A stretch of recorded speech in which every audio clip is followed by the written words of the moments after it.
Ala talabing ulang kasayuran sa lakat sa tong panahon karong adlaw. I-issue kini kaganang alas 5 sa buntag, 21 sa Pebrero og valid for broadcast ugma usab sa alas 5 sa buntag, February 22.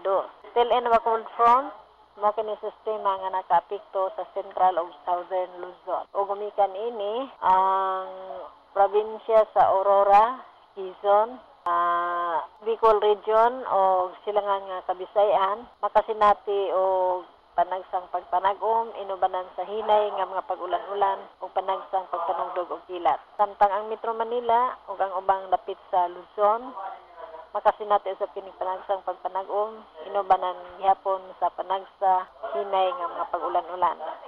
Ang Tibok Kabisayan, lakip na ang Tibok Lalawigan kung mga dakbayan sa Sugbo o ang Mindanao, makasinati og panagsang pagpanagom, inubanan sa kinis panagsa o daklit ng mga pag-ulan-ulan o daklit nga panugdog o kilat. Kasarangan nga tus makusog ang hangin gikan sa amihanang silangan. May magpasulabi nga mohoros dinhi sa Kabisayan, kung napita sa Luzon o ang Caraga Region. Hinungdan ang kadagatan ini mga lugar, kasarangan nga tunas pagkabaluron. Sa uban nga dapit, mahinay nga tus kasarangan nga hangin, gikan yapon kini sa amihanang silangan ang mohoros.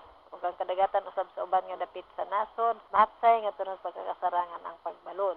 Ang banabanan sukod sa temperatura karong adlaw dinhi sa Metro Cebu, nagasukad gikan sa 23 ngadto sa 31 degrees Celsius. Dinhi lang ko to bang weather update.